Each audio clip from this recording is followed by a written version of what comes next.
anything, guys. Just, Roy, Kenny said you talked to them about the effort not matching the Seminoles the other day. You brought that up after the Wofford game. You brought that up after Wake Forest. Are you seeing improvement in that area at all? yes, and I don't think our guys go out there and loaf, but it's around here and all the teams I've coached. I think we play. We set our standards pretty high, and when you're watching tape and you see some things, you say, "Gosh, that's not much effort." And then you see somebody on the other team in the same scenario have more effort. I think it's my job to point that out. A lot of old coaches, and I guess I'm an old coach now, but a lot of old coaches would say that you shouldn't have to coach effort, you should coach execution. And for the most part of my career, that's what I've tried to do. Some teams, and I don't mind saying this, it wasn't as much fun. Early on, I coached a lot of mine through fear. If you don't do it right, I'm going to run you to death. And that worked. But over the years, as my players all say, I mellowed out. But what I think I did is try to do a better job of making it more important to them right off the bat so they would give you that effort, and then I didn't have to coach that. But there were some plays that I just think that we didn't have as much effort, and some of it is experience too. I mean, we showed one play in that. I mean, guys, it's an 81-80 game. There's 50 plays change. We may win the game. But let's also say they had to miss 2 free throws to make it 81-80. So, but there's one play where a guy comes in and lays it up, and Sterling is standing right there. And the next play, we go down to lay it up, and their big guy blocks the shot. Well, Sterling as a freshman may not have the ability or the instincts, but everybody should have the instincts to get involved. And if I'm standing there, I might, at 5'10 and a half on a good day, I might get my hand up. And so part of it is experience too, but some guys are born with a lot of fire in their belly. Some guys are not, and as coaches, you've got to try to get that fire growing and blowing and burning and all those kind of things a little bit more. But if you look at every play, I don't know, I think we had 80 or 90 possessions. I forget what it was, but there's a lot of plays there that I thought we could have played more with our brain, which is intelligence, and more with our heart, which is effort, both. When you play them, it's almost always a your way against their way kind of game. How do you try to get them to play your way, and how do you try to beat them at their way? It's a good question, Joe. I'm thinking when I retire, I hope it's way down the line, but Tony and I need to talk to see what kind of thought processes are going through before we play each other. I'd like them to go faster. I think we got them out of their tempo a little bit here last year. And then I think they got us out of our tempo a little bit up there last year, maybe a lot up there last year. I think for us, in the way we play, we always want to run the ball because we want to be able to attack somebody before their defense gets set. And some guys, when their defense gets set, it's not as strong as other people's defense is. So I think that with them, you got to try to push the ball, get the easy baskets because you're going to have to really work for a lot of them. And so that makes each possession a little more important. I don't want our guys to be tight and be afraid and, whether I should be shooting this shot or not. We want to get shots, don't turn the ball over, get shots, go get the rebound. But, it's a question. And I've said this. I don't even know if Tony – I've never asked him this. I really like him, but I don't know if I've ever asked him because I don't think they control the tempo. I think they just pass the ball until they get exactly the shot they want. And it's a fine line there, but I really don't believe that Tony would mind if a guy came off a screen wide open 6 seconds into the shot clock and shot it and it goes in. I don't really think he would mind that. But if somebody's there, they're not going to take that shot. And so I think this is a compliment to him. In my opinion, it's a compliment is that what they do is they get the shot that they all want. And it's what we try to do. We just try to do it at a faster pace kind of thing. First 11 games, Luke, I believe, was averaging about 8 for 14 from the floor. Last 4 games, about 5 for 14. Are teams defending him differently, or is this just a patch that guys go through sometimes? A little bit of both. I think when you get into conference play, so that's how many games did you say? The last 4. Last 4. So 2 of them are conference. One of them's Tennessee that's very good, and I guess it's Wofford. I think 2 two of them getting into conference play, it's more difficult because you're playing better. Tennessee does a great job defensively. Wofford maybe is out of sync a little bit. I think it's probably too much, in my opinion, a little bit of a small element. But then I'll go with what you said. It's a little bit of both. The guys get to know you a little bit more. The competition level's higher.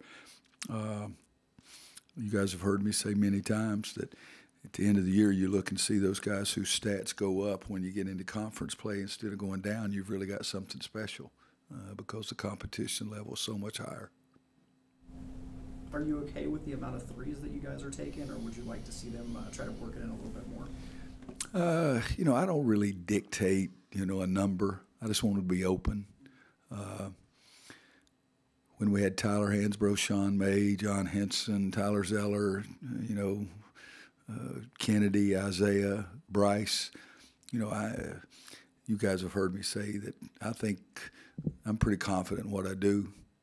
So we're going to throw the ball to those guys. Now we got 4 freshmen. That's not the same kind of player in there, whereas our experience is on the perimeter. I even remember I don't know if we even had a summer press conference, but the first press conference said we got to find out if those guys can give us balance because we know the perimeter guys are a little more effective. So are we throwing the ball inside as much as I want us to? No, because I like to get fouled. But do I want Joel Berry shooting a wide open 3 or throwing it into a guy who's a freshman and he doesn't know what town we're in? Excuse me. On the effort thing, is it a collective thing that everyone has to rise? Because it seems like it was just a guy or two we'd figure out who you've identified. Yeah, even everybody. I mean, I very seldom, and maybe never say anything to Kenny about his effort. And I said, were you surprised by some of the things you saw on the tape? And he's always better than everybody else, so he's probably still better in this game. But he was surprised too. But I think it's my job to point those things out. But Joel and Kenny get up into you defensively better than everybody else does. And they can get up into your space and still not get beat and make it uncomfortable for you.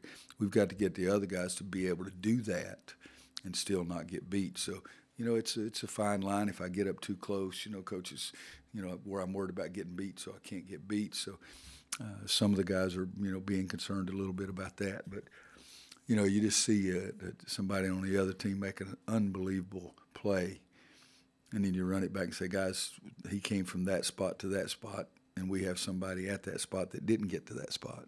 And so that's part of it too. Forget my newness, but how do you decide when to play guys? I think you said before you don't think in terms of lineups. You just kind of do it by sub, and you don't prepare before the game, like when you're going to make moves? Some, but very little. Try to make sure that, you go back, you look, almost every time Jalik has come in a game, it's been within a minute and a half of a timeout. So that if it doesn't work, I've got a timeout, and so still then Joel gets his breather. He may not get breathers of minutes where the clock is running, but he gets his breath. With Cam getting healthy and healthier, hopefully each and every day, things are going to continue to change there as well. One year, Coach Smith got Coach Guthries to lay it down about, okay, at 16 or at 12 or at 8 or at 4, we need to change. And Coach Smith frustrated him so much he didn't want to do that anymore. And I've always just gone, this is a statement too, gone by the seat of my pants. But I do know that I want to get everybody in the game in the first half that I might need in the second half. I want them to get some minutes in there.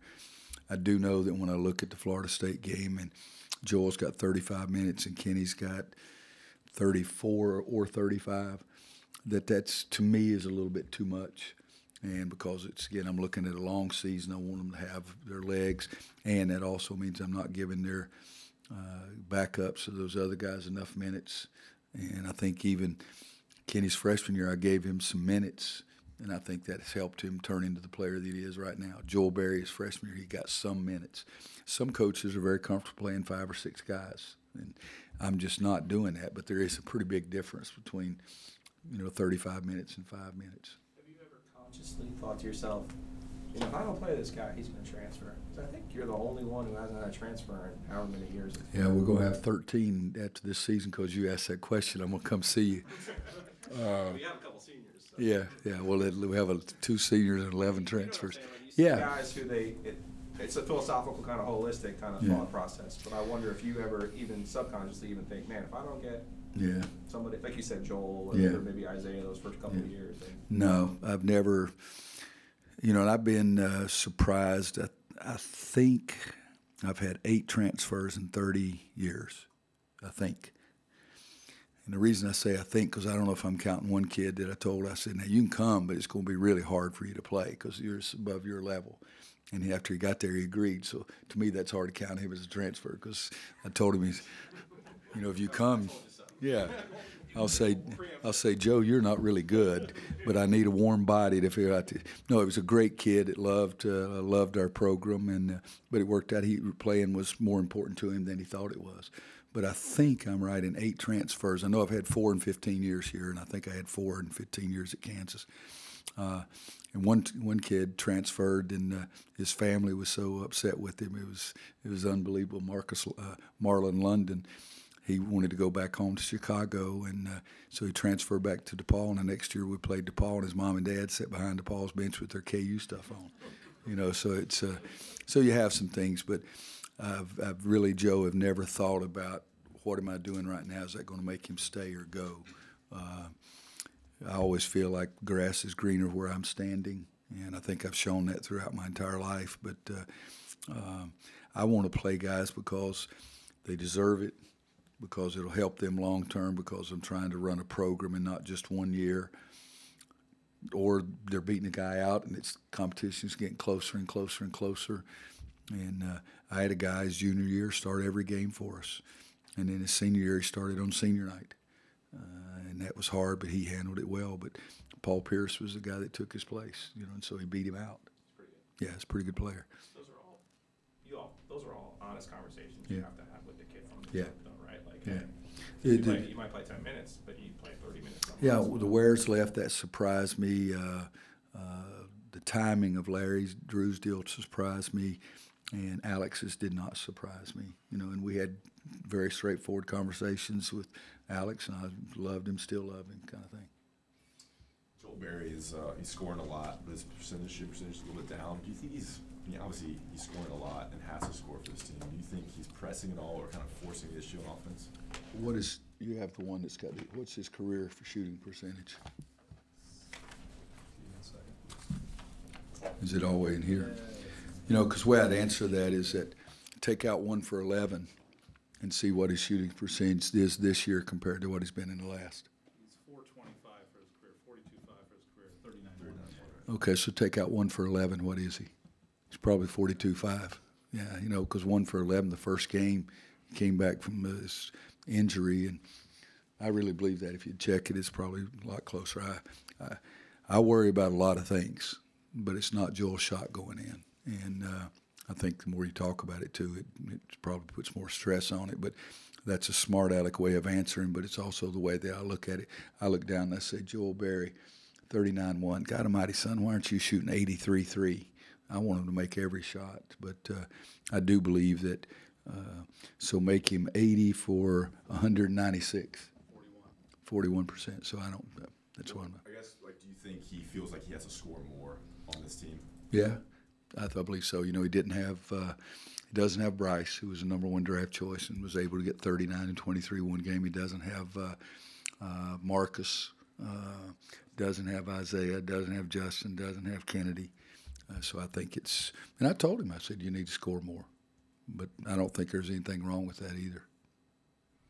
Doesn't get much harder. I'd like him to make all of them. I know that.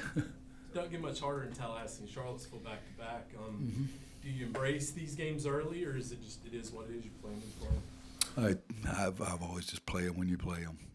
We've lost first 2 conference games, I think only twice in my 30 years. I think I lost the first 2 conference games, and both times we were in the Final Four, so I didn't get too upset about it. Now, if you stink it up and get beat by 50,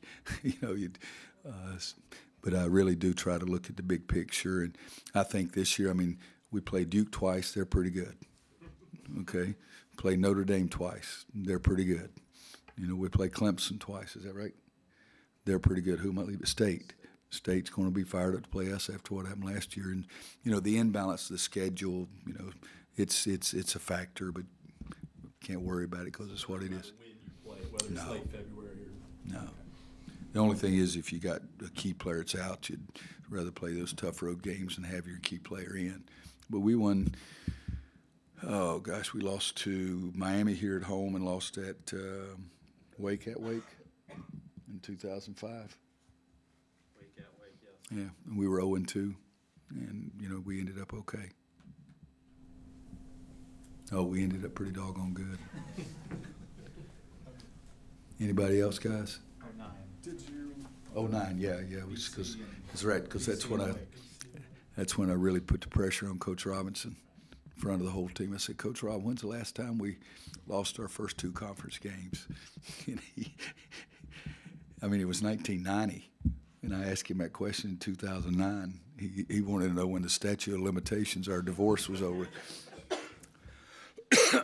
Somebody started saying. Thoughts on players being able to have a word with an official during a game day, during the dead ball situation, and what kind of maybe respect they might get from the officials?